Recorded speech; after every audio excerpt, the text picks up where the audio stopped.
Hello students, welcome to LBY channel. आज हम लोग देखेंगे डच के बारे में। किस तरह से जो पुर्तगीज़ के बाद जो आए थे यहाँ पे, पुर्तगीज़ के बाद जो यूरोपियन आए थे, डच थे वो, ठीक है, उनके बारे में हम लोग देखेंगे। ये हमारा पार्ट 1 वीडियो है। जिन लोगों ने पुर्तगीज़ के बारे में नहीं देखा है उनको रिक्वेस्ट करता हूँ कि पहले का वीडियो आप लोग देख लीजिएगा, ठीक है। चलिए वीडियो को स्टार्ट करते हैं। हम लोग का यही अब डच का वीडियो पार्ट 1 है। आज का जो हमारा टॉपिक्स होगा स्टूडेंट्स, ये हम लोग देख लेते हैं एक बार। सबसे पहला जो टॉपिक होगा वो हमारे डच के बारे में होगा। देखिए, डच के बारे में हम लोग पहले जान लेते हैं। अब देखिए, डच लोग कहाँ से आए थे? यूरोपियंस थे। पहला कौन सा डचमैन था जो यहाँ पे सुमुत्रा और बंटम आइलैंड में आए थे? उनका नाम था, ये आपको पता होना चाहिए, बहुत बहुत इम्पोर्टेंट है, Cornelis de Houtman. Cornelis de Houtman ये पहले डचमैन थे जो हमारे फर्स्ट डचमैन थे जो सुमुत्रा और बंटम आइलैंड में आए थे।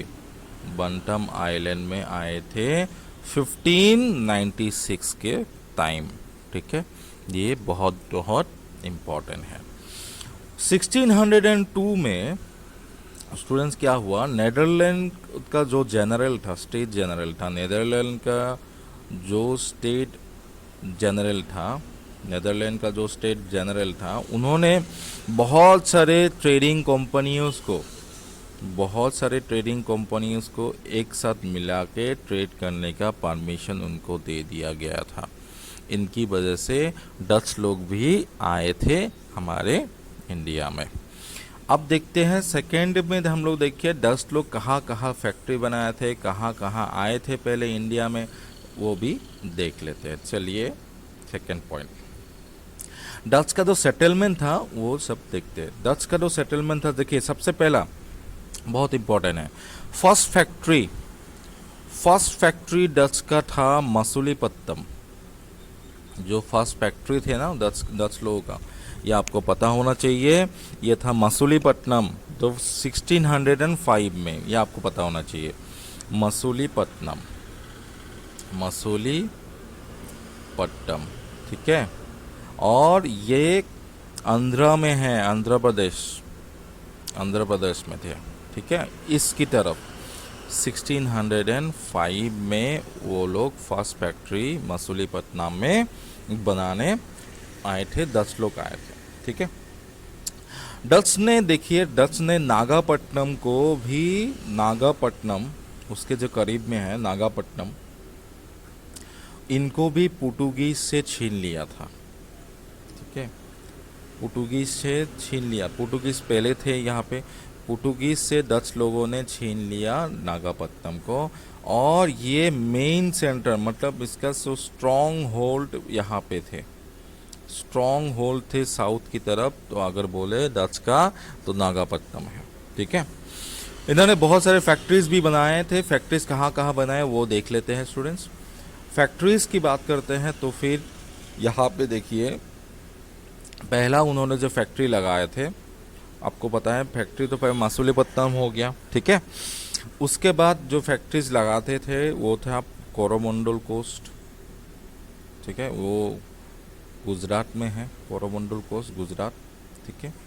पहला नेक्स्ट आ गया उत्तर प्रदेश, उसमें भी फैक्ट्री थे उनका। बंगाल, उनका वहाँ पर भी फैक्ट्री था। बिहार में भी फैक्ट्री थे, ठीक है। और क्या बोलते हैं, 609 के पुलिकेट लेक के पास, पुलिकेट, उनका भी वहाँ पे भी फैक्ट्री था। मद्रास के नॉर्थ साइड में भी फैक्ट्री था। इनका जो मेन फैक्ट्रीज है, ये आपको पता होना चाहिए। मेन फैक्ट्रीज जो हो गया, प्रिंसिपल फैक्ट्रीज जिसे बोलते हैं, मेन फैक्ट्रीज, ये आपको पता होना चाहिए। डच का जो प्रिंसिपल फैक्ट्रीज थे वो कहाँ कहाँ थे? एक तो हो गया सूरत में थे, सूरत में फैक्ट्री खोले थे 1616 में, ठीक है। सेकेंड हो गया तुम्हारा बिमलीपट्टनम 1641 में, ठीक है। उसके बाद हो गया तुम्हारा करिकल, करिकल में फैक्ट्री थे उनका 1645 में। सिनसुरा, सिनसुरा वहाँ पे भी फैक्ट्री थे उनका 1653 में, ठीक है। फिर उसके बाद बरनगर थे, बरनगर उनका वहाँ पे भी फैक्ट्री थे। फिर कासिम बाज़ार, बालासोर उनका यहाँ पे भी फैक्ट्री थे। पटना वहाँ पे भी फैक्ट्री थे। एक तरह से बोला गया तो डच का बहुत पूरे इंडिया में बहुत जगहों पे फैक्ट्रीज थे, ठीक है। अब देखिए डच का जो ट्रेड था, ये लोग कौन सा ट्रेड करते थे ये आपको पता होना चाहिए। डच का जो ट्रेड था वो लोग कौन सा ट्रेड करते थे। सबसे पहले देखिए ये लोग ट्रेड करते थे टेक्सटाइल्स का। ट्रेडिंग का बात करता हूँ ना, ये लोग ट्रेड करते थे टेक्सटाइल्स का, ठीक है। इंडिगो, ठीक है, इंडिगो और ये लोग टेक्सटाइल कहाँ देखिए कहाँ से, बंगाल से टेक्सटाइल्स बंगाल में थे, गुजरात से थे, कोरोमंडल कोस्ट में थे, है ना। और सॉल्ट पीटर बिहार से करते थे, सॉल्ट पीटर बिहार से करते थे, ठीक है। ओपियम का भी उन्होंने ट्रेडिंग किया। ओपियम, ओपियम मतलब जो गांजा होता है ना उनको बोलते हैं ओपियम। राइस का भी उन्होंने ट्रेडिंग किया था, ठीक है। ये गंगा वैली से थे, ये आपको पता होना चाहिए, ठीक है। ये लोग आए थे तो हमारा ये सब ट्रेडिंग करते थे, ठीक है। डच और इंग्लिश के बीच में स्टूडेंट्स, डच और इंग्लिश के बीच में बहुत ज़्यादा एक, क्योंकि उस समय इंग्लिश भी थे ना, यहाँ पे भारत में इंग्लिश भी थे, तो डच और देखिए डच और इंग्लिश में एनिमिटी हुआ था। डच और इंग्लिश का जो एनिमिटी था वो पहले कहाँ पे हुआ था, डच वर्सेस इंग्लिश। इनका जो एनिमिटी हुआ था वो इंडोनेशिया से स्टार्ट हुए थे, इंडोनेशिया, ठीक है। इंडोनेशिया में ऐसा क्या हुआ था, इंडोनेशिया का जगह है वो है एम्बोयाना, उसमें हुआ था। ऐसा क्या हुआ था, डच लोगों ने बहुत 10 इंग्लिश मैन को वहाँ पे पकड़ के मार दिए थे, ठीक है। ये आपको पता होना चाहिए। उसकी की वजह से इंग्लिश लोग भड़क गए थे डच के ऊपर, ठीक है। और यहाँ पे उन्होंने मोनोपोलाइज किया ब्लैक पीपर और स्पाइसेस का। देखिए ट्रेडिंग में ये लोग डच लोग ट्रेड करते थे, ब्लैक पीपर का भी ट्रेड करते थे। ब्लैक पीपर आपको पता है, ब्लैक पीपर का भी उन्होंने ट्रेडिंग किया। और स्पाइसेस, मसाले, वो सब भी उनको इनके जो ब्लैक पीपर और स्पाइसेस थे उनका वहाँ पे मोनोपोलाइज था, ठीक है। मतलब ये लोग ही करते थे, मोनोपोलाइज करता था ये लोग ब्लैक पीपर और स्पाइसेस के बारे में, ठीक है। ये आपको पता होना चाहिए। सबसे पहले मेन था ना, सिल्क था, कॉटन था, इंडिगो था, राइस था, ओपियम था, ठीक है।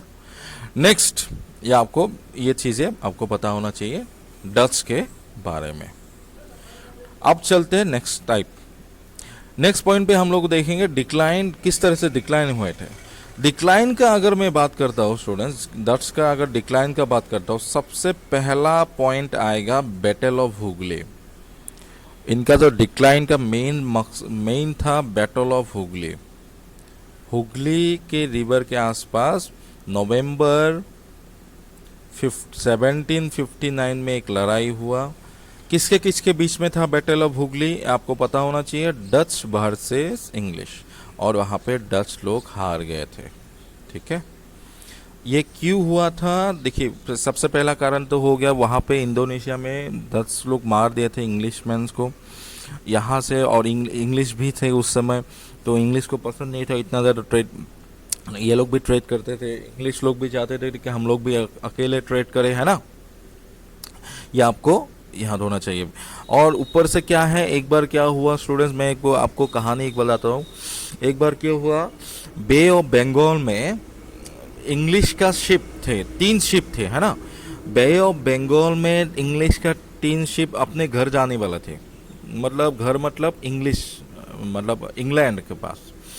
तो उन्होंने डच लोग वहाँ पे थे, आपको पता है नागापट्टनम ये सब में डच लोग थे ना, तो इंग्लिश के इन 3 शिप्स को उन्होंने रोक दिया गया, उन्होंने कैप्चर कर लिया उसको। देखिए उसके लिए भी बैटल ऑफ हुगली हुआ, और इन रिटेलिएट किया उन्होंने इंग्लिश ने। उसके बाद डच का एकदम मतलब इंडिया में जीना हराम हो गया, ठीक है, एक तरह से।